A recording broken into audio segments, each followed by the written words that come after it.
거래 성사된 건가요? 이번 금요일에 미국과 이란이 양해각서를 체결할 예정입니다. 이란은 큰 양보를 얻어냈다고 주장합니다. 백악관은 그 반대라고 말합니다.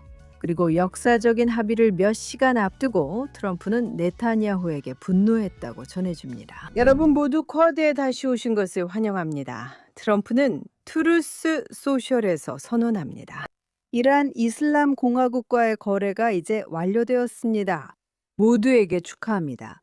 하지만 이게 이란이 말하는 내용입니다. 보세요. 오늘 밤 주요 뉴스입니다. 이 시각 이란이 승리를 선언했습니다. 외무장관이 오늘 밤 TV에 출연해 이 선언을 했습니다. 당신들이 우위를 점하고 있고 상대는 열세에 있다는 것입니다. 우리가 이 전장의 승자입니다. 이란 이슬람 공화국이 승자로 떠올랐습니다. 이란 국민들이 승리를 거두었습니다. 이것은 구호가 아닙니다. 이것은 과장이 아닙니다. 미국은 이란 이슬람 공화국과 저항전선과의 전쟁을 끝내기 위한 협정에 서명할 수밖에 없었습니다.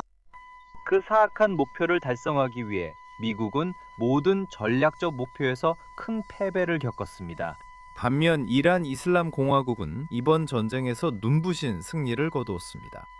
실제로 적 자체가 휴전과 협상을 요청할 수밖에 없었습니다.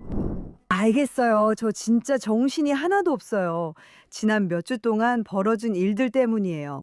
한쪽에서는 우라늄 농축을 계속할 권리가 있다고 주장하고 있어요.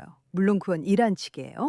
그리고 미국은 어떤 방식으로든 핵 관련 우라늄 농축은 절대 허용하지 않겠다고 했어요. 루시, 당신이 말하고 싶어 하는 거 알아요? 알겠어요. 이란과 미국이 하는 말을 듣고 혼란스러우시겠죠? 저는 트럼프 대통령이 5분마다 말하고 바꾸고 트윗하는 것 때문에 혼란스러워요. 알겠어요? 그게 제 혼란이에요. 그리고 한 가지 말씀드리고 싶은 건 두 나라의 입장이 항상 반대라는 점은 맞아요. 하지만 한 가지는 분명해요. 지금 이 순간에는 그 합의나 양해각서에 뭐가 들어있는지는 중요하지 않아요. 그리고 왜 중요하지 않냐고요? 왜냐면 첫째, 만약 백악관이 이 양해각서의 내용을 공개하고 싶었다면 이미 했을 거예요. 하지만 공개하지 않아 이란이 우리에게 합의 내용 전부를 말할 여지를 남긴 거예요. 그게 첫 번째예요. 그리고 두 번째는 이것은 이미 항복이라는 거예요. 이것은 이미 승리의 문턱에서 패배를 거머쥔 것이에요. 앞으로 무슨 일이 일어나든지요. 정말 60일 안에 이런 일이 일어난다고 생각하시나요? 이제 제가 이란이 어떤 합의도 따를 거라 생각하냐고요? 아니에요. 저는 그렇게 생각하지 않아요. 하지만 저는 걱정돼요. 왜냐하면 트럼프 대통령이 합의에 너무 열을 올리고 있기 때문이에요. 저는 그들이 합의하지 않더라도 혹시나 합의하지 않게 되면 트럼프 대통령이 처음에 했던 입장에서 조금씩 물러서기 시작할까 봐 걱정돼요. 트럼프 대통령이 이미 알게 된 거 아니에요? 그는 이미 기준을 바꿨어요. 네, 맞아요. 원래는 핵 권리 자체가 없다는 거였죠. 완전히 아무것도 없는 상태를 말하는 거였어요. 지금은 농축도 안 된다고 했는데 이제는 그렇지 않아요. 민간 농축 권리라는데 우리 모두 그게 터무니없다는 걸 알죠. 트럼프 대통령은 멋져 보이기 위해 무엇이든 믿는 사람이라고 생각해요. 그게 그가 해온 일이라고 봅니다. 그래서 그는 계속 기준을 바꿉니다. 결국 자신이 승자로 보이고 싶기 때문이죠. 트럼프에겐 자기 자신이 승자일 때만 그 합의가 승리로 보이는 거예요. 그래서 그가 거래의 내용을 바꿔야 한다면, 그리고 당신이 말한 것처럼 그가 소셜미디어에 올리는 글만 따라가 보면 이번 달 6일이었던 것 같아요. 그는 무조건 항공만이 우리가 갈 길이라고 했어요. 그런데 이제는 있잖아요. 우리 거래가 성사됐다고 하죠. 그리고 내 80번째 생일이라고도 하고요. 저는 그가 미쳤다고 생각해요. 정말 화가 나고 그가 이스라엘을 대하는 방식에 역겨움을 느껴요. 우리 군인들이 죽어가고 있어요. 우리는 여전히 북쪽에서 드론 침입을 계속 겪고 있어요. 사람들은 여전히 포화 속에서 살고 있고요. 그런데 그는 자기야, 당신이 뭘 하고 있는지 모르겠다고 하죠. 당신이 누구라고 생각하는 거예요? 미안하지만 당신은 80번째 생일도 지났잖아요. 약속 안 지킬 거면 조용히 하고 중동 문제는 우리가 알아서 하게 두세요. 저는 그 사람에게 완전히 질렸고 이제 정말 끝입니다. 알겠어요. 벨라, 가능성 있을까요? 우리 둘 입장 같았잖아요. 맞죠? 이 모든 게 시간을 벌기 위한 정교한 속임수일 수도 있다는 거죠. 월드컵을 끝내기 위한 60일, 그리고 7월 4일 250주년을 맞이하기 위한 시간 말이에요. 세계 경제를 다시 흐르게 하고 자신의 행정부에 가해지는 경제적 압박을 덜어내고 고립주의자들의 비난에서 벗어나기 위한 것일 수도 있죠. 정말 그런 걸까요? 아직 가능성이 있을까요? 당신은 혼란스러워하는 것 같고 저는 데자뷰를 느껴요. 알겠어요. 모든 인질들이 막 귀환했을 때 일어난 일에서부터 트럼프가 예루살렘에 있었죠. 모두가 박수를 치고 있었어요. 무슨 일이 있었던 거죠? 우리는 인질들을 집으로 데려왔어요. 우리는 인질들을 집으로 데려왔어요. 하지만 테러리스트들을 상대하는 일에서 무슨 일이 있었나요? 그래서 저는 목표를 옮기는 것에 찬성해요. 저는 한 가지에 만족하는 것도 좋지만 여전히 질문을 하고 있어요. 하마스가 무장 해제했나요? 우리가 합의에 도달했나요? 그리고 모든 분야에서 더 많은 시간이 걸려요. 그래서 이 경우에는 저는 이렇게 생각했어요. 오케이, 2시간, 그 다음엔 3시간. 2시간이 강아지 나이로 말하는 2시간인가요? 2시간? 아니면 알잖아요. 2시간 안에 합의가 체결된다는 그런 2시간인가요? 미국에서 UFC 경기가 열리거나 뭐가 있든 딱 맞춰서 6시간이나 지나서였어요. 하지만 결국 그가 앉아서 생일도 즐기고 국기 기념일도 즐길 수 있을 때 딱 맞춰서 일이 일어났어요. 무슨 말인지 알겠고 정말 좋은 것 같아요. 저는 정말 그의 편에 서고 싶어요. 그리고 말하고 싶어요. 당신은 내가 없는 보안 권한과 정보를 가지고 있어요. 저는 그냥 의견을 가진 일반 시민일 뿐이고 주어진 정보를 받아들이면서 모든 각도에서 의문을 제기하고 있어요. 하지만 지금 사람들이 있는 곳, 즉 사람들은 지쳐 있다고 생각해요. 그래요? 생명은 이미 훨씬 더 많이 잃었어요. 제가 말하고 싶은 건 계속 이렇게 할 거라면 그냥 이스라엘이 해야 할 일을 하게 두는 게 어때요? 지금 중동에서 일어나고 있는 일을 방해하지 말고요. 저는 미국이 어디에 있는지, 그리고 우리가 이스라엘의 동맹국으로서 얼마나 많은 지원을 해왔는지, 또 그걸 얼마나 잘 보여주고 있는지 이해해요. 하지만 저는 지도자들이 이런 식으로 행동할 때 늘 친하게 지내다가도 이런 일이 일어나는 걸 예전에도 봤다고 생각해요. 그는 전에 대체 뭐 하는 거야? 라고 말한 적도 있잖아요. 하지만 그건 항상 약간의 연극 같은 느낌이 있었어요. 우리는 작년 6월 전쟁 전에도 그런 모습을 봤고 그래서 아직 일단 좋게 보고 지켜보려 하고 있어요. 오늘 아침 이스라엘 라디오 인터뷰에서 그들이 정말요? 라고 했어요. 저는 네, 아직도 연극적인 요소가 많이 있다고 생각한다고 말했어요. 그리고 외교에서는 건설적 모호성이라는 게 있는데 이건 각자 자기 방식대로 해석할 수 있다는 뜻이에요. 저는 다르게 해석할 거예요. 이건 데자뷰 같아요. 가자 지구의 일과도 비슷하죠? 우리는 인질들을 집에 데려왔어요. 우리가 인질을 집으로 데려오자 그가 합의가 끝났다고 했을 때 하마스는 뭐라고 했나요? 그는 합의가 끝났다고 말함으로써 마치 그 합의를 현실로 만든 셈이었어요. 가능성이 있을까요? 저는 아직도 이 질문으로 돌아가고 있어요. 왜냐하면 트럼프가 오바마의 JCPOA와 동등한 합의에 서명하길 원하지 않는다고 믿고 싶기 때문이에요. 그는 오바마처럼 되길 원하지 않아요. 그게 가장 싫은 일이에요. 항상 가능성은 있어요, 짐 캐리. 하지만 결국 트럼프는 시장을 신경 써요. 그는 석유를 신경 쓰고 경제를 신경 써요. 그가 어떻게 말하는지 보세요. 열려 있어요. 배에 연료를 넣으세요. 석유 거래가 열려 있어요. 예전처럼 열려 있죠. 무엇을 얻었나요? 아무것도 얻지 못했어요. 그는 시장을 신경 쓰는 것 같아요. 시장이 오르면 항상 이상한 발표로 시장을 떨어뜨려요. 제 생각에 그는 이란 사람들보다 이스라엘 사람들보다 그리고 솔직히 말해서 다른 어떤 것보다도 시장을 더 신경 쓰는 것 같아요. 미안하지만 저는 그가 끝났다고 생각해요. 사실 저는 쇼샤나의 말에 동의하지만 어느 정도는 클레르 당신의 말에도 동의해요. 왜냐하면 우리는 그가 기습 공격을 감행하기 위해 얼마나 정교한 계략을 만들어냈는지 봐왔으니까요. 모두가 다가오는 걸 아는데도 기습이 된다는 게 이상하죠? 네, 그게 까다로운 부분이에요. 네. 하지만 지난 몇 주 동안은 그렇게 생각하지 않게 됐어요. 2주 전까지만 해도 만약 저에게 물어보셨다면 네, 맞아요. 이건 계략이에요. 라고 말했을 거예요. 이제는 더 이상 그렇게 느끼지 않아요. 그건 단지 시장 때문만이 아니라 그의 태도도 그렇고 이제는 흥미를 잃고 그냥 승리를 선언하고 싶어 하는 것 같아요. 그게 그를 좋아 보이게 한다고 하셨지만 저는 오히려 나쁘게 보인다고 생각해요. 그리고 저는 세계 최고의 초강대국이 이런 형편없는 작은 지하디스트 정권에게 패배하거나 바보 취급을 당하는 것처럼 보인다면 그에게 해가 될 거라고 생각해요. 그건 그에게도 중간 선거를 앞둔 공화당에게도 해가 될 거예요. 도움이 안 될 겁니다. 그가 이걸 미루는 게 낫다고 생각한다면 저는 그게 잘못됐다고 봅니다. 그리고 이제는 북부 이스라엘 주민들과 이란 국민들이 이런 일의 희생자가 되도록 더는 놔둬선 안 된다고 생각해요.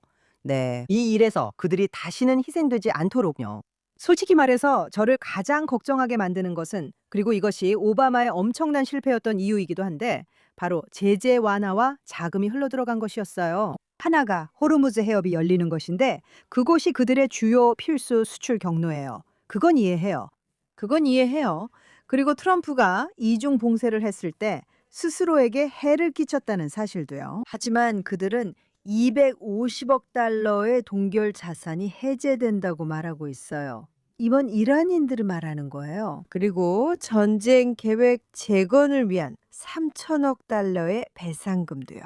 도대체 누가 이 돈을 내놓는 거죠? 그리고 그거랑 오바마가 20년 후에 이슬람 공화국에 현금이 가득 든 비행기를 보내는 것과 무슨 차이가 있죠? 참고로 그 금액의 반이었어요. 그리고 전액이었어요. 그 사람은 1,750억이었어요. 이렇게 보도되고 있어요. 3,500억? 그리고 또 다른 점은, 그리고 이것이 제가 아직도 트럼프를 아직은 믿어보는 이유인데요. 바로 일정 때문이에요. 그래서 만약 그 돈이 먼저 풀린다면, 우라늄과 관련해서 뭔가 움직임이 있다면, 우라늄과 관련해서 무언가가 움직이고 있다면 그때 저는 그게 패배라고 말할 거예요. 만약, 그리고 이게 제가 아직도 트럼프의 협상 능력을 믿는 이유예요. 그 사람은 거래에서 다른 사람들을 곤란하게 만드는 걸로 유명하잖아요. 그게 바로 그의 명성이죠. 맞죠? 항상 거래에서 상대방보다 한 수 위에 서는 사람이죠. 이제 정말로 트럼프가 그들에게 제재 완화를 해줄 거라고 생각하세요? 제가 말하는 건 해협 개방이 아니에요. 해협은 이미 열려 있고 돈도 들어올 거예요. 하지만 그게 제 뜻이 아니에요. 제가 걱정하는 건 240억 달러의 동결 자산이 먼저 풀리는 거예요. 이슬람 공화국이 그들의 산속 깊은 곳에 마치 마천루처럼 파묻어 놓은 우라늄으로 뭔가를 하려는 의지가 있다는 확실한 증거가 있나요? 만약 그런 일이 일어난다면 당신이 옳았다는 걸 알게 될 거예요. 당신 말이 맞았어요. 글쎄요, 여기 어느 쪽에도 탄도미사일에 대한 얘기도 없고 헤즈볼라나 하마스, 정치에 대한 얘기도 없어요. 당신 말이 맞아요. 아무것도 없어요. 아무도 그 얘기를 하지 않았고 트럼프는 그들이 미사일이나 헤즈볼라를 못 가질 거라고 말했어요. 그래서 우리가 얻은 건 뭔가요? 제 생각엔 그가 얻은 게 뭘까요? 우리가 아니라 그 사람 말이에요. 그게 무슨 뜻이었죠? 미국이 얻은 건 뭔가요? 우리가 핵 위협을 잠시 미룬 건가요? 하지만 제 한 가지 질문은 이 부분에서만큼은 그래도 아직 응원하고 있어요 라고 생각하게 돼요. 왜냐하면 제 질문은 이거예요. 그가 공화당 지지층으로 돌아올 때 과연 무엇을 마주하게 될까요? 지난 2년 동안 그들이 얼마나 변했는지 봐왔잖아요. 예전에는 이 일이 빨리 끝나길 정말 바랬었죠. 그들은 IRGC에 굉장히 반대했었어요. 하지만 우리가 그 말굽 효과가 완전히 작동하는 걸 본 이후로 특히 실제 공화당과 보수 운동 내에서 예전부터 엄청나게 마가였던 사람들조차도 잠깐만 하고 있어요. 하지만 이건 이스라엘에 관한 게 아니에요. 그건 더 고립주의에 관한 거죠. 우리가 왜 이런 해외 모험에 참여하고 있지? 라는 생각이 더 강해요. 왜냐하면 그들은 우리가 느끼는 것처럼 이것이 자신들에게 직접적인 위협이라는 걸 이해하지 못하거든요. 우리는 그 지역에 살고 있지만 그들은 지구 반대편에 있으니까요. 그들은 그 위협을 이해하지 못해요. 그들은 자기 자녀들이 카타르가 자금을 대는 똑같은 지하디즘에 세뇌되고 있다는 사실을 보지 못해요. 그들은 카타르와 거래를 하고 있죠.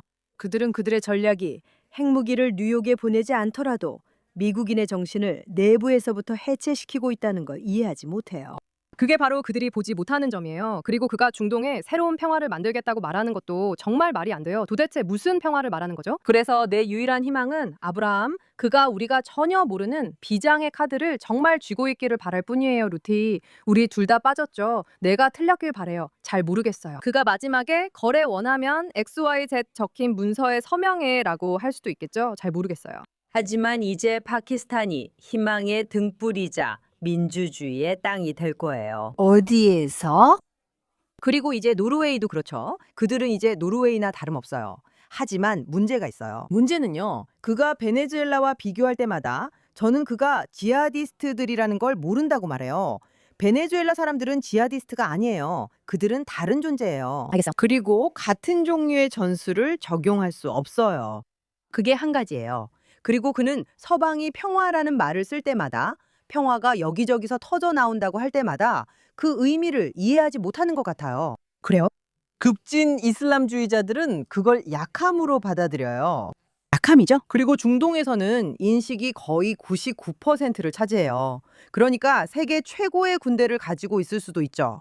그리고 그들을 내러티브와 인식에서 이기지 못하면 정말 큰일 나는 거예요. 그리고 저는 설령 당신 말이 맞고 트럼프가 거대한 계획을 가지고 있다고 해도 그리고 그 거대한 계획이 결국에는 그의 방식대로 될 거라는 거죠. 예를 들어 그가 네타냐후에게 사용하는 어조와 푸틴, 중국의 시진핑 주석, 파키스탄, 그리고 시리아의 알샤라에게 사용하는 어조를 비교해 보면요.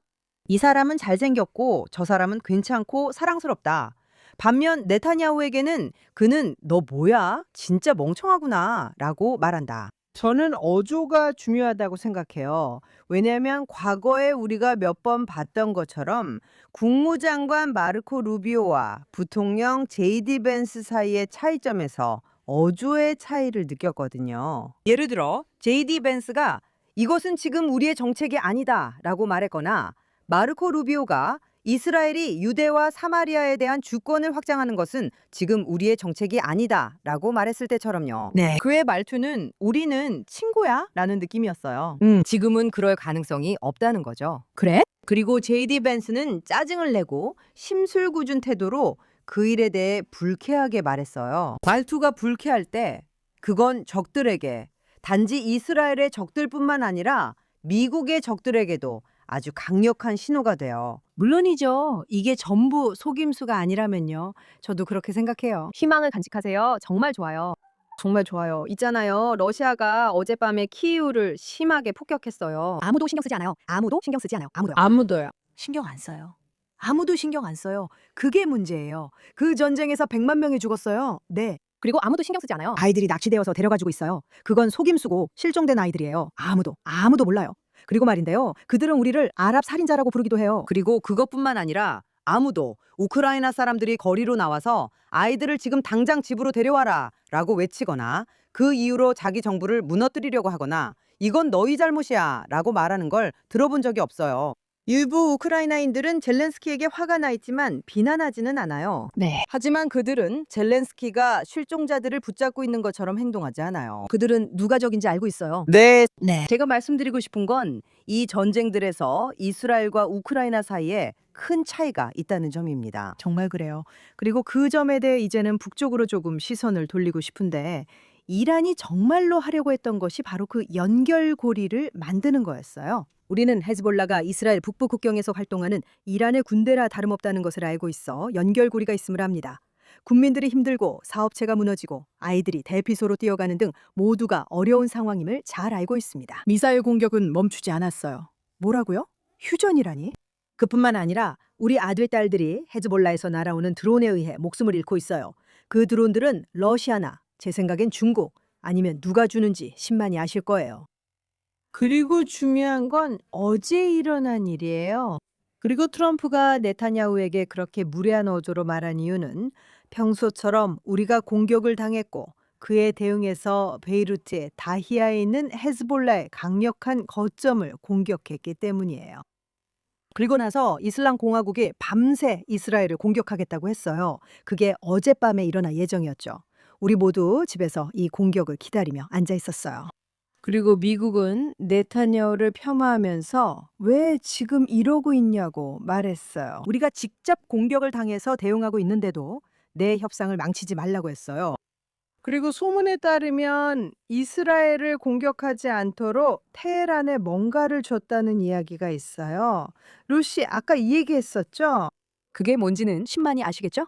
글쎄요, 우리는 정확히는 모르지만 한 가지 확실한 건 이스라엘과 레바논 간의 협상이 워싱턴에서 진행되고 있다는 거예요. 이 회담들, 우리가 정말 안도했던 그 회담들이요. 레바논 정부도 우리가 헤즈볼라를 물리치려 함께한다는 걸 알게 됐어요. 솔직히 말하면 아니에요. 레바논 대통령이 그렇게 하지 않겠다고 하고 암살이 두렵거나 이스라엘을 싫어해서 그래요. 어쨌든 상관없어요. 하지만 지난주 그는 테헤란에 당신들은 우리의 주권자가 아니다 라고 말해 주었어요. 아니요. 그는 테헤란에 당신들은 우리의 주권자가 아니다 라고 했어요. 그래요. 하지만 그가 하지 않는 건 헤즈볼라를 죽이려고 하지 않는 거예요. 알겠죠? 그는 이스라엘이 그 일을 하게 두고 동시에 이스라엘을 비판하고 있어요. 어제 이스라엘이 베이루트 교회 다이아에 있는 헤즈볼라 거점을 공격했을 때요. 그건 네타냐후와 국방장관 카츠가 며칠 동안이나 북쪽을 향한 드론이나 미사일이 있으면 그렇게 하겠다고 맹세한 뒤였어요. 그런데 우리는 그렇게 하지 않았어요. 왜 그런지 아세요? 뭔가 의미상의 구분이 있었던 거예요.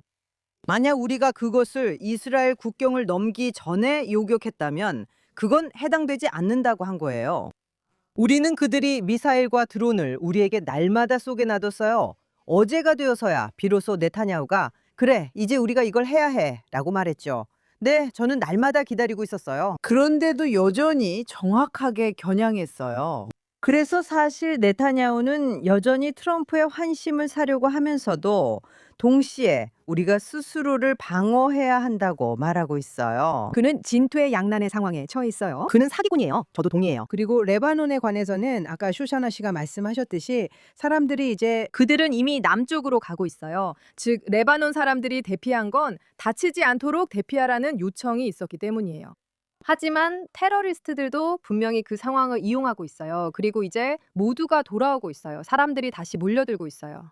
문제는 그들이 합의가 체결된다고 말했다는 점이에요. 모두 이란이 주도권을 쥐고 레바논을 통제한다는 걸 아는데 트럼프만 모르는 것 같아요. 하지만 제가 보기에는 이중 잣대가 바로 여기에서 드러나고 있어요. 멀리서 찾을 필요도 없어요. 미국이요. 미군 헬기가 격추됐어요. 사상자는 없었죠. 미국은 바로 그 직후에 즉각 대응했어요. 망설임도 없었어요. 왜 그렇게 했냐고 묻지도 않았고 기다려야 한다는 말도 없었어요. 아니요, 전혀 그랬던 적 없어요. 잠깐만요. 그래도 여기서 한 가지 덧붙이자면 그때조차도 트럼프는 조종사들이 죽지 않았다고 말했어요. 바로 즉각적으로 그런 반응을 보인 건 아니었죠. 그는 이미 그런 말을 하기 시작했어요. 이미 그렇게 말하기 시작했어요. 사망자가 없다면 보복할 권리가 없다는 말이죠. 트럼프도 아파치 헬리콥터가 격추됐을 때 그렇게 말했어요. 그는 조종사들이 살아남았고 몇 시간 정도 걸렸다고 했죠. 정확한 시간은 기억 안 나지만 그가 좋아, 우리가 뭔가 해야 해 라고 말하기까지 시간이 좀 걸렸어요. 그리고 그건 헤그세스 국방장관과 그에게 그렇게 할 수 없다고 말했기 때문일 수도 있어요. 우리는 해야 해요. 말씀드린 것처럼 그는 아무도 죽지 않았다고 하려고 했어요. 뭔가 이상했어요. 이상한 시기였죠. 그는 별일 아니라고 했어요. 그는 실제로 처음에는 별일 아니다 라는 말을 썼어요. 그게 그가 말이에요. 그는 휴전이라는 건 그냥 조금 더 약하게 쏜다는 뜻이라고 했어요. 적당히요. 중동에서처럼 무슨? 휴전. 하지만 그가 틀리지 않았을 수도 있어요. 여기가 바로 휴전이에요. 하마스에서 일어난 모든 휴전을 보세요. 우리는 그들이 그걸 발사하는 걸 봤어요. 맞아요. 저는 그게 완벽한 설명이라고 생각해요. 최근 몇 주 동안 계속 그 의미를 물어봤어요. 네, 지금 이 자리에서 휴전이 어떤 의미인지요? 누군가 그 말을 한 번만 더 외치면 저한테 그 의미를 꼭 설명해 주셔야 해요. 그건 우리가 아이언돔 미사일 방어 시스템을 가지고 있어서 운이 좋다는 뜻이에요. 그리고 이런 말 하기 싫지만 제 딸은요, 평생 어린 시절 내내 안전실이나 방공호 그리고 뭐든지 방독면까지 쓰면서 살아왔어요. 뭐든 다 겪었죠. 알겠어요? 그녀는 가자 전쟁 시작 무렵 10월 7일 저에게 이렇게 말했어요. 물론 이전에도 가자 전쟁들이 있었습니다. 그녀가 말했어요. 사실 아이언돔이 우리에게 일어난 최악의 일이었다고요. 그래서 제가 어떻게 그런 말을 할 수 있냐고 물었죠. 그게 얼마나 많은 생명을 구했는데요. 그러자 그녀가 그게 문제라고, 우리가 그걸 사용하고 있기 때문이라고 했어요. 우리는 말하죠. 모든 미사일 공격을 마치 수백만 명이 학살당한 것처럼 대해야 한다고요. 그게 바로 그 구름이 거기 있었던 이유라고 그들도 말하고 있어요. 그들은 지금도 그렇게 말하죠. 그들은 평범한 수비수지만 드문 의도를 가졌어요. 그렇다고 해서 우리를 죽이고 싶지 않다는 뜻은 아니에요. 맞아요. 바로 그거예요. 그리고 제가 말하는 건 뭔가가 맞으면 그게 미수든 뭐든 살인 미수는 살인이라는 거예요. 살인 미수는 집단 학살 미수. 그게 바로 그거예요. 안녕하세요. 그리고 이란을 보세요. 그들이 우리에게 그 모든 미사일을 쏘았을 때 저는 그냥 걸프 지역이 이것을 어떻게 해석하고 있는지 궁금해요. 왜냐하면 아시다시피 아랍에미리트는 맹렬하게 공격을 받았으니까요. 사우디도 공격을 받았어요. 제 말은 카타르인들은 위선자들이에요. 그들은 양쪽 편을 다 들고 있죠. 그래서 솔직히 저는 그들을 별로 존중하지 않아요. 하지만 그들이 동의하는지 아니면 이제는 그 보복이 더 강하게 돌아올까 봐 어느 때보다 더 걱정되는지 궁금해요. 그게 제 생각이에요. 그게 제 생각이에요. 그들은 미국이 강한 존재가 되길 바라고 있었어요. 참고로 이스라엘과 미국이요. 걸프 국가들이 가진 건 이스라엘에 대한 존중이었기 때문이에요. 네. 존중이요. 단순한 사랑이 아니라 존중과 이해 그리고 공통의 이익이 있다는 점이었어요. 그리고 그들은 여전히 주의 깊게 지켜보고 있어요. 트럼프가 약해 보이면 공격당할 거라고 생각하죠. 이 전쟁은 계속할 이유가 없어요. 고통만 남으니까요. 그래서 제 말은 그게 또 다른 이유예요. 트럼프가 보내고 있는 메시지가 위험하다는 거죠. 만약 금요일에 서명된다면 60일 후는 8월 중순이 되겠네요. 그러니까 우리는 그냥 기다려봐야 할 것 같아요. 그동안 이번 주에 쓰레기 같은 인간들을 지적하면서 스스로를 좀 더 기분 좋게 만들어 볼게요. 좋아요. 이번 주에 쓰레기 같은 인간을 뽑는 시간이네요. 티셔츠도 만들어야 할 것 같아요. 이번 주에 쓰레기 같은 인간이 적힌 티셔츠를 보고 싶으시겠죠? 이번 주에 쓰레기 같은 인간은 누구인가요? 벨라, 당신부터 시작할게요. 당신의 쓰레기 같은 인간은 누구예요? 이번 주 제 쓰레기 같은 인간은 오스틴 프랑코예요. 미국 코넬 대학교에 다니는 19살 학생인데 유대인과 인터뷰하거나 일하고 싶지 않다며 인터뷰를 거절했어요. 지금은 신나치주의자들과 반유대, 반이스라엘 파시스트들이 그를 위해 고펀드미 모금 운동까지 시작하고 있죠. 그의 모금 캠페인 이름은 Save Go이고 목표 금액은 10만 달러입니다. 시작 12시간도 안 됐는데 이미 $10,000에 근접했습니다. 이건 사기고 우리도 알아요. 하지만 너무 근시안적인 생각이에요. 그가 유대인 밑에서 일하기 싫다면 좋은 직업 구하기 힘들 거예요. 그게 다는 아니에요. 내 방으로 올라가자. 특히 그가 산업 및 노동관계학과를 졸업할 예정이라는 걸 생각하면 더 그래. 공산당에서 일하면 연봉 $10,000를 평생 받을 거야. 그들은 화음을 듣고 농담거리로 삼을 거야. 맞아, 버니 샌더스. 그 사람은 유대인이야. 네가 가. 하지만 그건 어디에나 있었어. 이상한 건 항상 이런 종류의 사람들이라는 거야. 예를 들어 누군가가 가서 어떤 회사의 CEO에게 총을 쏘는 일이 생기잖아. 그리고 갑자기 이 사람을 풀어줘야 한다는 집착이 생겨. 이 사람은 잘못 없다고. 그리고 어른들이 이런 사람을 지지하고 있어. 만약 그 사람이 나한테 내가 19살이었고 잘 몰랐어. 그리고 아마 배울 의향이 있어 라고 말했다면 그래도 나는 너 정말 멍청하구나. 하지만 이제 막 어른이 되어 문제를 일으키고 그 결과를 배우는 중이구나 라고 생각했을 거야. 하지만 지금 우리가 살고 있는 이런 분위기에서 그리고 모든 것이 이렇게 쉽게 접근 가능하고 미국에서는 이런 것들이 강하게 주도되고 밀어붙여지는 상황에서 네가 19살이라고 해도 나는 너한테 전혀 동정심이 안 들어. 솔직히 말해서 나는 네가 유대인 밑에서 일하는 일이 절대 없었으면 좋겠어. 그리고 네가 절대 직업을 구하지 못했으면 좋겠어. 진심으로 네가 그렇게 되길 바란다. 그리고 나는 네가 이 교훈을 받아들이고 그것을 나누고 네 가족도 그걸 뼛속 깊이 느끼길 바란다. 왜냐하면 널 키운 사람이 널 제대로 키우지 못했으니까. 와, 좋아. 아주 좋아. 깨달았어. 아주 좋아. 훌륭해. 나한테는 새로운 샤워 같았어. 새로운 영혼을 얻은 기분이야. 들었어, 언니? 끔찍해. 와, 그건 아니지만 있잖아. 곧 드류를 위해 일할 사람이 크리스티안 아만푸르야. 그녀가 웃으면 그렇게 될 거야. 베리 와이스, 세상에 잘했어. 쇼샤나, 이번 주 네가 뽑은 쓰레기 같은 사람은 누구야? 제 쓰레기 같은 사람은 반복되는 인물이라는 걸 말씀드리고 싶어요. 그리고 다른 사람에게도 기회를 줘야 하나 생각했지만 아니에요. 당신이 받을 자격이 있어요. 그리고 당신은 제가 절대 하지 않을 말을 하게 했어요. 하지만 저는 그 말을 하지 않을 거예요. 이번 주에 제 쓰레기 같은 사람이 한 말을 들어보세요. 그녀가 말하길 약을 바꾸라고 했어요. 그녀가 누구에게 말했을까요? 바로 프란체스카 알바네제입니다. 우리는 그녀를 그 강아지처럼 더 나은 존재로 만들어야 해요. 우리는 해야 해요. 쓰레기 명예의 전당을 만들어야 해요. 저는 못하겠어요. 이 여자를 감당할 수가 없어요. 그녀는 정말 비열한 사람이에요. 정말 못된 여자예요. 그녀는 나치예요. 당신은 나치예요. 저는 많은 사람들을 나치라고 부르지 않아요. 하지만 당신은 나치예요. 그녀는 소냐 볼덴커에게 말해요. 소냐 볼덴커는 젊은 여성인 캐롤라인 불의 어머니인데 캐롤라인 불은 10월 7일 오즈 근처에서 살해당했어요. 그녀는 X에 베를린에서 열린 영화 행사에서 이스라엘에 대한 노골적인 적대감을 경험했다고 공유했어요. 그 영화 행사에는 프란체스카도 있었어요. 그리고 프란체스카는 그녀를 조롱했어요. 그녀는 실제로 그 트윗을 읽고 자신의 답글을 타이핑해서 제출 버튼을 눌렀고 심지어 삭제조차 하지 않았어요. 저 사람은 나치일 뿐 아니라 이를 자랑스럽게 생각해요. 그리고 그녀는 베를린 영화제에서 많은 비난을 받았다고 말한 이 여성에게 약을 바꿔라 라고 답했어요. 그래요. 살해된 소녀의 어머니예요. 더 이상 할 말이 없어요. 말로 표현할 수가 없어요. 영혼이 전혀 없는 사람에게는 더 이상 할 말이 없어요. 그녀를 보면 해리포터에 나오는 그 영혼을 빼앗는 사람들, 그 사람들이 생각나요. 그 디멘터들이요. 네.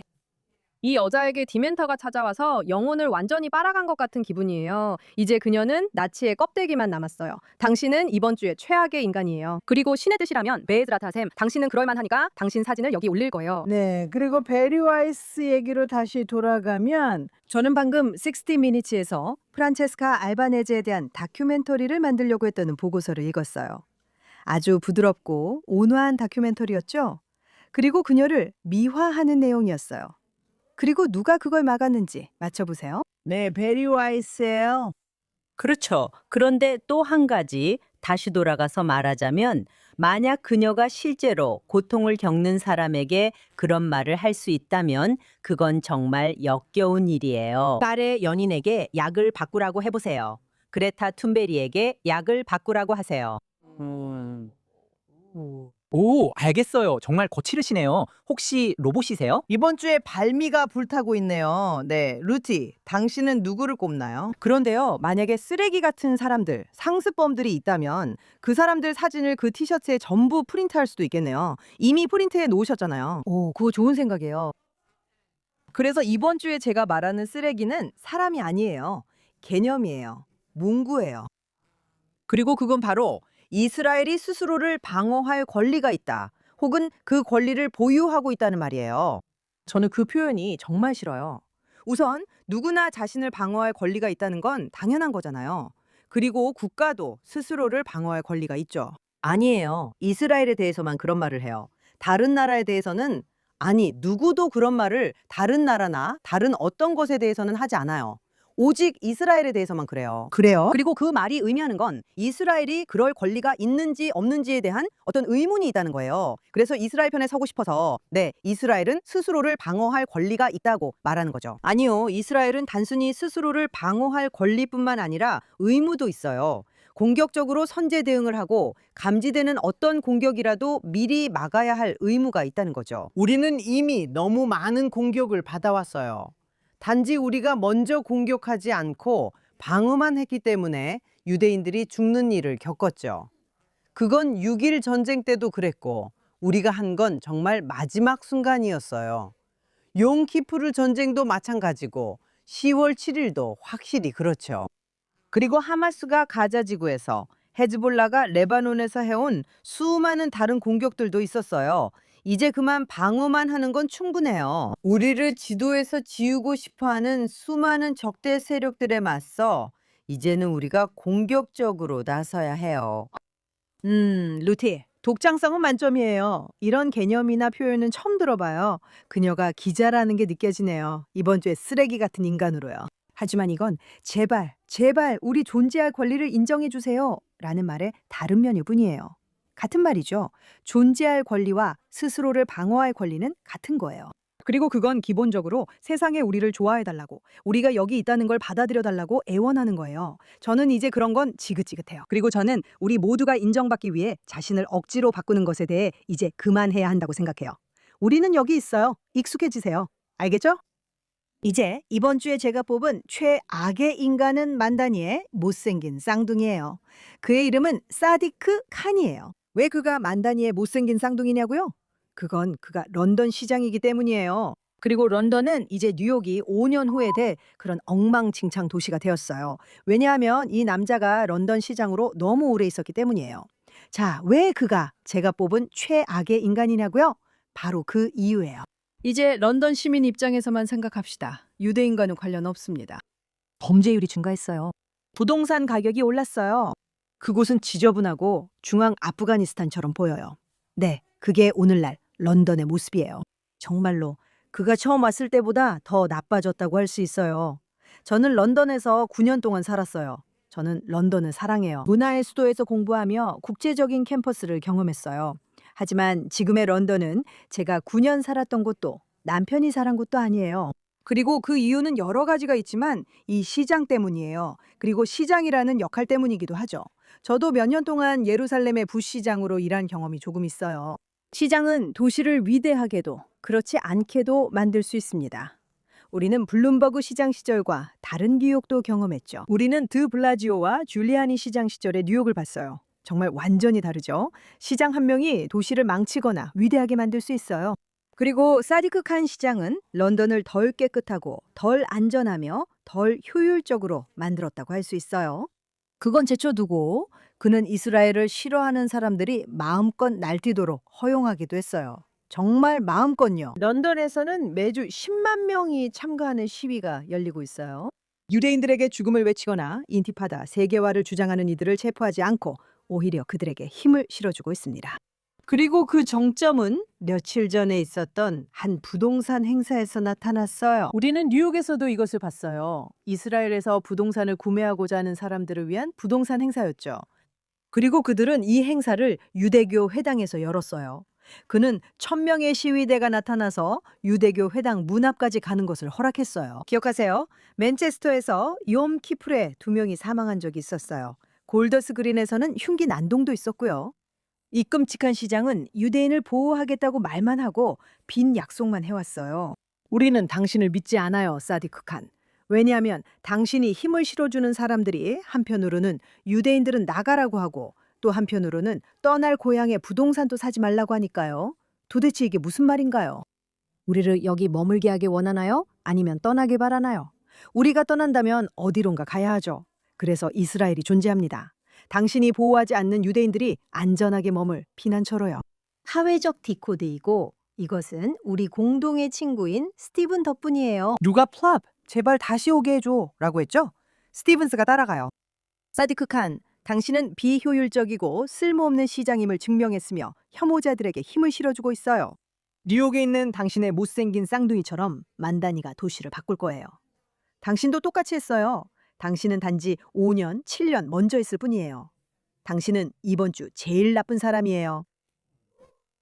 저는 거의 제 영웅인 유대인들처럼 이 일에 나설 뻔했어요. 그래. 그리고 그들은 춤을 췄어요. 거리에 나와 호라춤을 췄죠. 네, 바로 옆에서 정말 끔찍한 유들이 있었어요. 그들은 끔찍한 말을 하고 있었어요. 무슨 말을 했는지 잊어버렸는데 우리가 다시 올 거라고 했던 것 같아요. 아주 위협적인 말들이었어요. 아니 이게 도대체 뭐야? 우리가 거기 있길 원해? 아니면 원하지 않는 거야. 나는 그냥 줄 거야. 넌 누군가를 보내줄 거야.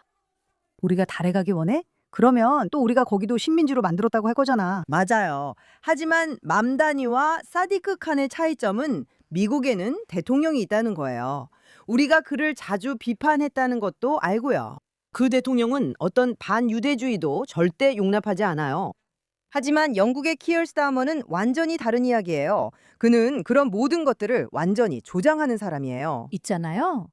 키어 스타마가 모스타파 코메네이처럼 그냥 탄지 인형이었다면 사람들은 차이를 알아채지 못했을 거예요. 그만큼 그는 무능해요. 탄지 인형이 지금 영국에서 나라를 운영하는 것과 다를 게 없어요. 이제 우리 영혼과 뇌 그리고 정신 건강을 위해 이번 주에 영웅들을 만나야 해요. 정말 멋진 영웅들이 많으니까요. 루시, 당신부터 시작해볼까요? 당신의 영웅은 누구인가요? 좋아요. 제 영웅은 두 그룹이에요. 다시 말하지만 한 사람이 아니라는 걸 알아요. 두 그룹의 사람들이고 그들은 비극적인 영웅들이에요. 그들은 이란 국민들과 이스라엘 북부 주민들이에요. 네. 두 국민 모두 완전히 희생자가 되었어요. 이란 정권과 백악관, 그리고 이런 거래들, 존재하지 않는 것 같으면서도 존재하는 그런 거래들의 지배를 받고 있죠. 시간이 지날수록 이란 국민들은 곧 도움이 올 거다라는 말을 들어왔어요. 그리고 북쪽에 있는 이스라엘 사람들은 우리가 헤즈볼라 문제를 해결할 거야 라는 말을 들었죠. 네. 두 집단의 사람들은 완전히 희생자이고 이런 상황을 견디고 살아남았다는 것만으로도 영웅이에요. 일부는 다른 사람들보다 더 인내심이 있습니다. 물론이죠. 저라면 인내심을 전혀 보이지 못했을 것 같아요. 그래서 그분들이 겪고 있는 고통을 생각하며 최소한 그분들께 경의를 표하고 싶어요. 그리고 저는 그분들 모두가 이 양해 각서로 인해 큰 충격을 받았을 거라고 확신해요. 저도 동의해요. 그러니까 이란인들, 북부 주민들은 지난 2년 반 동안 정말 힘든 삶을 살아왔고 그 전에도 그랬어요. 어떤 분들은 수십 년 전부터 그랬죠. 이건 새로운 일이 아니에요. 참고로 이란 사람 디스트리뷰티드, 이란인들과 거리로 나선 이란 사람들도요. 그리고 정보 차단 때문에 우리는 깨닫지 못했고 전 세계도 그들이 시위를 계속하고 있고 그들을 계속 처형하고 있다는 걸 보지 못했어요. 네, 그들은 거리에서 계속 사람들을 죽이고 체포한 뒤에는 처형해 왔습니다. 이 부분이 여러분이 보지 못하는 점이에요. 여기 일에 집착하면 이란에서 무슨 일이 일어나는지 볼 수 없어요.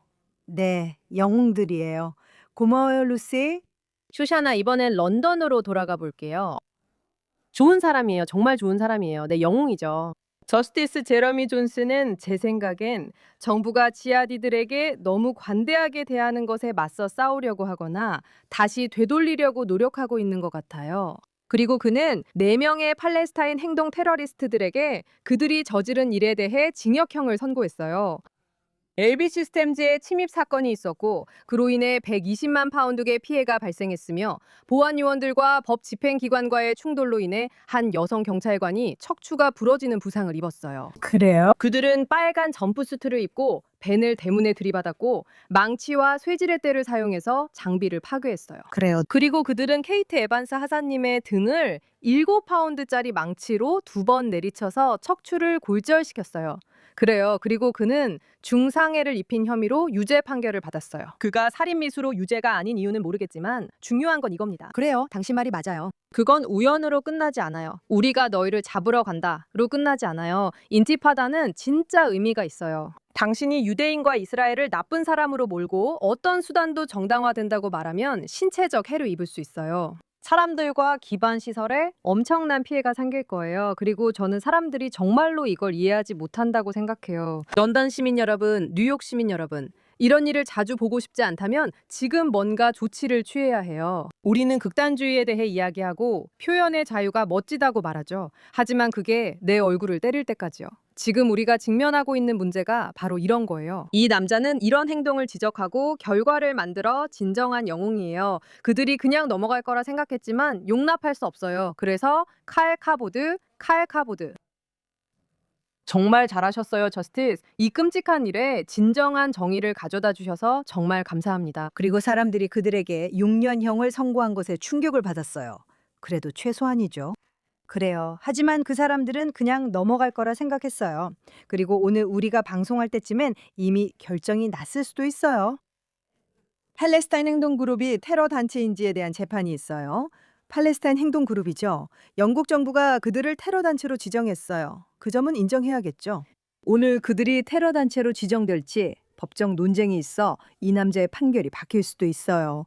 저는 그랬으면 하지 않아요.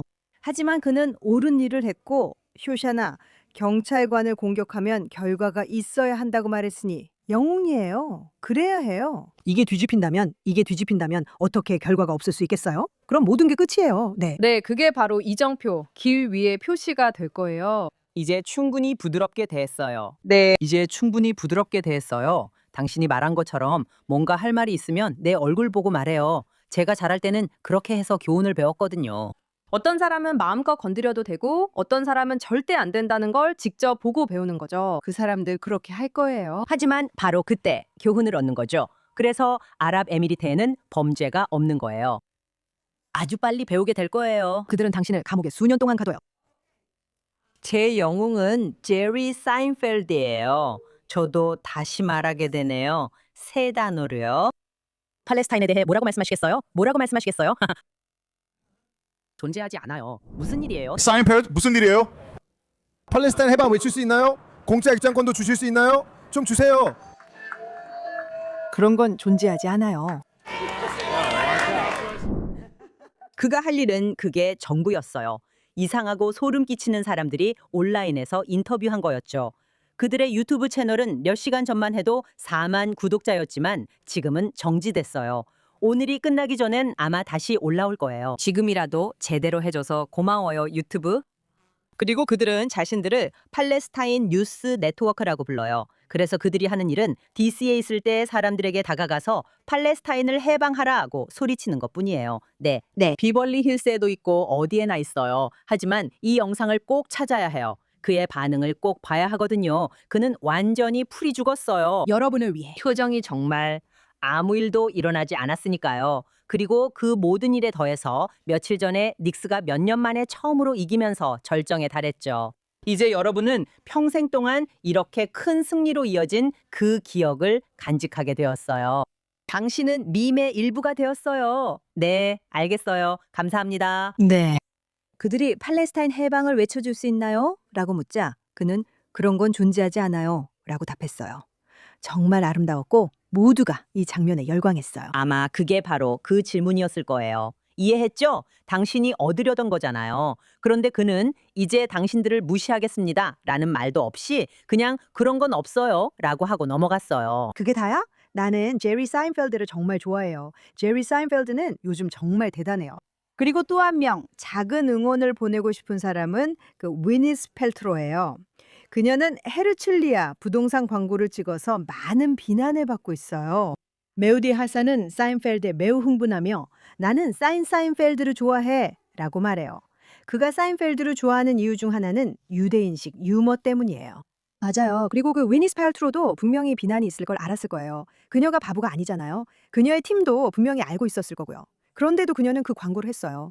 우리는 이런 영웅들이 더 필요해요. 그리고 어쩌면 제가 착각하거나 평소처럼 너무 긍정적일 수도 있어요. 하지만 문화적 흐름이 매일 조금씩 바뀌는 것 같아요. 매일 가자지구에서 더 많은 수치가 나오고 있어요. 그동안 의사라고 기자라고 불렸던 사람들이 실제로는 테러리스트였다는 거죠. 우리가 내내 말해왔던 내용이에요. 그리고 전투원의 수는 점점 더 많아지고 있어요. 그리고 무고한 민간인의 수는 점점 더 줄어들고 있죠. 그게 지금 가자지구에서 일어나고 있는 일이에요. 아무도 이 얘기를 하고 싶어 하지 않지만 그게 현실이에요. 그리고 어쩌면 정말 어쩌면 상황이 바뀔 수도 있고 사람들의 생각이 다시 제대로 돌아갈 수도 있겠죠. 잘 모르겠어요. 그런 것 같아요. 하지만 말씀하신 것처럼 우리는 더 이상 방어적으로 굴지 말아야 해요. 네, 이번 주 저의 영웅이에요. 아시죠? 이거 정말 좋아해요. 어제 만난 관객이에요. 그리고 그는 소말릴랜드 대통령으로 아주 중요한 대표단과 함께 이스라엘에 와 계세요. 그의 이름은 압디라흐만 모하메드 압둘라히입니다. 그리고 어제 대통령 주최 오찬이 있었는데 저도 초대받는 영광을 누렸어요. 그리고 나서 그는 우리 모두를 만나러 다녔어요. 그리고 그가 무대에 올랐을 때 저를 정말 감동시킨 말을 했어요. 그는 이렇게 말했어요.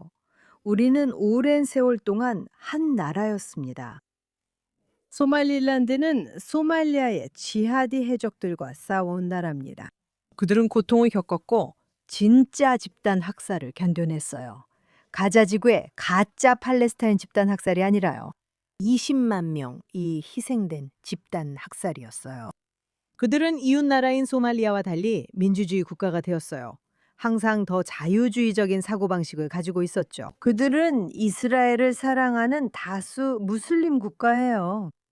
그리고 그는 나타났어요. 그는 어려운 시기에 대표단 전체와 함께 이스라엘에 와서 이스라엘 대통령 아이작 헤르조그 옆에 무대에 올라가 이렇게 말했어요. 이스라엘만이 우리를 알아봐줬다. 그 순간 저는 울고 싶었어요. 그는 이렇게 말했어요.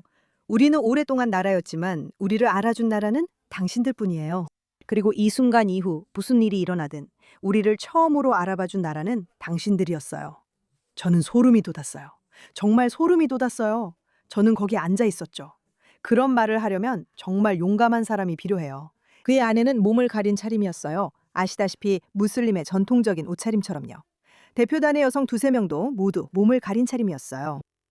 그들은 무슬림이에요. 신앙심이 깊은 무슬림이죠. 하지만 더 개방적인 사고를 가지고 있고 더 국제적인 마인드를 가지고 있어요.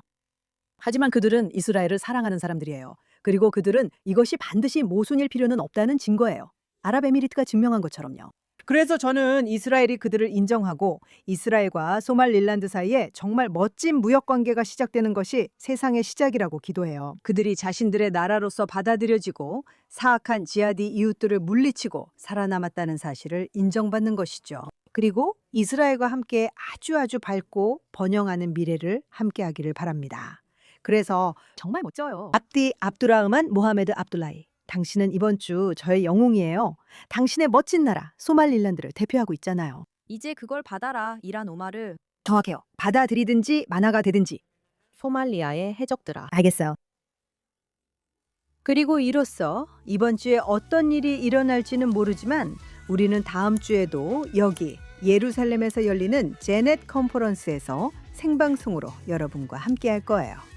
쿼드의 형식이 조금 다르지만 여러분과 함께 그 주의 사건들을 풀어보는 시간을 가질 거예요.